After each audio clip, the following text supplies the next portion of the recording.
And this is perfect because we just had Friday the 13th. And I always like, do you guys just do the Friday the 13th or do you do like the whole weekend?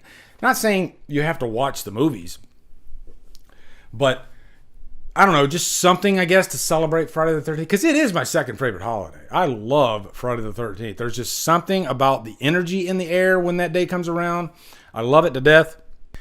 Let's read this article. Is there a chance in hell? Because it's 13 years now since the last Friday the 13th movie. Guys, can you believe that? Like, I didn't even, like, until I read that, I was like, holy shit, it's 13 years since the last. And it feels like it wasn't that long ago, you know?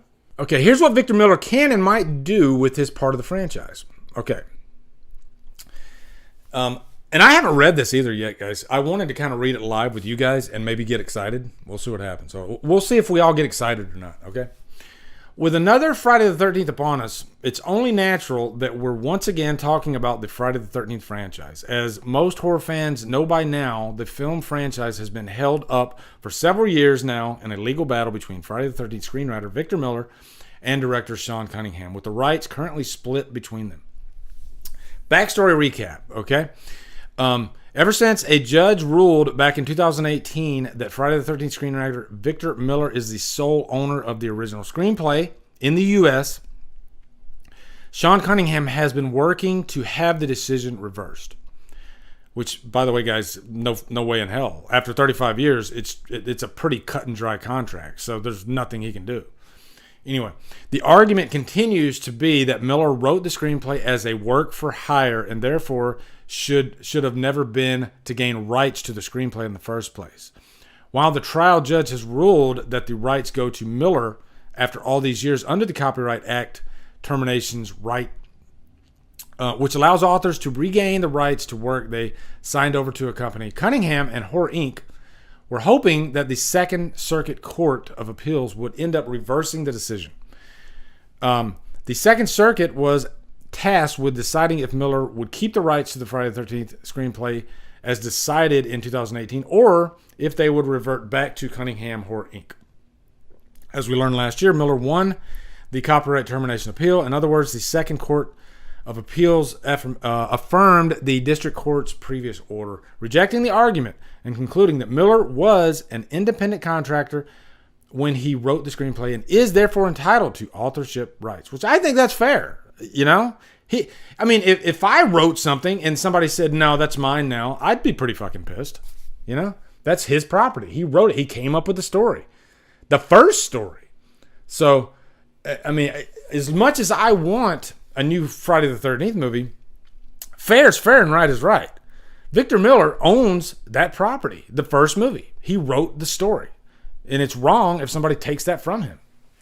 Anyway, reading on. This was a huge next step in the process, but certainly doesn't mean that Miller is now free to take the franchise or do whatever he wants with it. For now, until various deals are worked out behind the scenes, which will likely still take a long time. For starters, owning the original screenplay doesn't mean you own the character of adult Jason Voorhees, as we know him. And Miller's ownership of the work only covers domestic rights. The franchise will remain dormant. I talked about that in I think my last live stream, and I clipped it out I found it interesting that two different versions of the character can be split, like Cunningham owns adult Jason, and I think that has something to do with the mask, the hockey mask, because remember guys, we didn't even see the hockey mask until part 3. And then the child version is owned by Victor Miller. I never even knew that you could do that, but I guess because the child version is so different than the adult version, and the child version's not like a major player in the first movie at all. He just kind of pops out literally at the end. Okay, a new report from CNN this afternoon gets into some of those details, and Miller's legal team talking for the first time about what they can and very well might attempt to do. Here we go, guys, okay? Listen up. Here we go. Mark Toberoff, a Malibu copyright attorney who represents Victor Miller, tells CNN, now we can license the remake, prequel, or even sequel motion pictures, provided such films do not use any additional copyright elements. Let me read that again, okay? Because it's bold. Now we can license a remake, prequel, or even sequel motion pictures, provided such films do not use any additional copyrighted elements. In other words, Miller can only use elements from the original Friday the 13th movie, which of course doesn't include adult Jason Voorhees. Yeah, we've talked about that in the past too, and that you're pretty much putting yourself in a corner with that. And I don't think they're going to do that because Jason Voorhees is Friday the 13th at this point. We can license television series exploring Crystal Lake and how Jason became who he is. Think Twin Peaks or Bates Motel. Toberoff muses, throwing out possible ideas. That is interesting. And let me go over here and see what you guys are saying real quick. I have some thoughts on this. Now, let me gather my thoughts here for a sec. Let me take it because it's a lot to take in. I know, but we can zero it in on the possibilities outside of the movies, and I had a feeling this is the route they were going to go. Okay, TV is huge right now, and they don't put as many movies in theaters these days, and I think the pandemic had something to do with that. But you have Hulu, you have Netflix, you have Amazon, you have the Cock, and probably 3 others that have their own freaking TV shows. And a lot of them are really the quality shows. There's a lot of crap out there. Don't get me wrong. There's a lot of crap out there. And a lot of it's hard to wade through. But like Hulu, for instance, man, they've really been upping their game with a lot of the true crime stuff. And, getting a lot of bigger named actors like Jessica Biel in that new show Candy. We've been watching that. Quality stuff. It's really good stuff. So I don't think it's out of the realm of possibility to have a new Friday the 13th series based around the first movie. I talked about this earlier too, that if you explore young Pamela Voorhees, I mean, there's a lot of potential there. There's a lot of room to grow, and because what do we know about Pamela Voorhees? She's an older lady in the first movie, so we have her entire life before that to explore, and I think Pamela Voorhees is hella interesting. Not to take anything away from Jason. This is Jason's baby. I know that, but I mean, I think a lot of you guys, let me ask you guys, would you be interested in a Jason-less Friday the 13th show? Just kind of exploring Pamela Voorhees, kind of like, thinking like Bates Motel, how they explored the mother and the son, and, they would kind of just unveil certain things from the franchise as they went along, kind of letting the story work itself out. And I think there's a lot of story that they could tell with a Pamela, and they could still have Jason in there because he'd be the kid, So you'd get to see a little bit of that early DNA of Jason and maybe what made him eventually turn into what he became. Hell, before Jason dies, you could even explore those homicidal tendencies, because obviously this is a character that has homicidal tendencies. This isn't a character that was simply merely picked on, and because of that, he wanted to kill people. No. I think there was something in his DNA that caused him to make that leap. Because, I mean, there's people that are picked on every day. They don't go around killing people, Jason is clearly messed up in the head, okay? So, now, yeah, Destiny's saying, I'm not sure how much backstory I would want. And I think, Destiny, it comes down to this. Can you keep me interested? If you're going to give me, say they could do like an 8-episode type deal. And if you make freaking, 5 episodes, boring as fuck, then that's a no-go.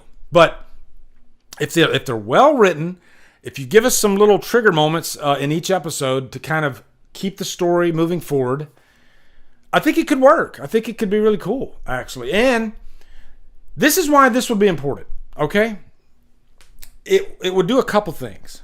it would give us some Friday the 13th material in the meantime while we can't have Jason. It would tie us over while we didn't have Jason. And also, if this is successful, then it would create a bigger interest for the return of Jason Voorhees, you know? Then I think you could start having, because I think behind the scenes, I don't think anybody's really pushing Victor Miller and Sean Cunningham that much. I think they're two old men bickering with each other, and people behind them are like, just let them fucking do it, you know? I don't really care. If a TV show came out and it was very successful, I think more people from behind the scenes would start giving them the nudge, you know? Hey, guys, we need to get in a room, okay? We need to figure this out because there's money to be made. I guarantee you that would happen if a TV series is successful. And then what do you got? There's a third part to this. Say the TV show is successful. People get in a room. Now we have a new Jason movie. Suddenly, Friday the 13th is huge again. It's back, but not only back because of a movie. Now it's back because we've built a world. You know, we have a TV series. We have a movie that could be linked to the TV series. The possibilities outside of that could be endless. And so we could breathe new life into this whole thing. And guys, man, it would be freaking exciting. Let's see what Brett says. Hold on. With the success of Chucky TV series, they should consider a Friday the 13th series of some sort. Brett, I didn't even think about that. That's a damn good point. Chucky TV series has already been greenlit for round 2. You know, you throw another horror icon in there, then all of a sudden you got Chucky and freaking Friday the 13th. What does that do, guys? If you have 2 successful horror properties, you know, on TV, what does that do? It creates even more interest for Nightmare. Because I guarantee you guys, if Friday comes out and it's like this, you know, big hit, everybody's freaking loving Jason Voorhees again, loving Friday the TV show. Did you see the TV show? Did you see what they did with Pamela? That one fucking scene where she fucking stabs the guy because he tried to get at her son. Oh my God. It was amazing, right? Yeah, I agree. Let's go get ice cream. Yeah. Just imagine if gangbusters for Friday, gangbusters for Chucky. Guys, that's what would happen. That'd be Freddy Krueger right now. I want you to imagine. This is Freddy Krueger. Let me in, okay? Everybody would want Freddy Krueger. And then all of a sudden, you're just... And you know what? Also, we just had all this great stuff with the H word, okay? And we thought the H word was going to revitalize other horror properties. It really didn't. Because of legal issues. You know, I think there was probably some people that said, hey, we should probably try to get a Friday movie going because the H word did really good. No, we can't do that though because of this freaking lawsuit.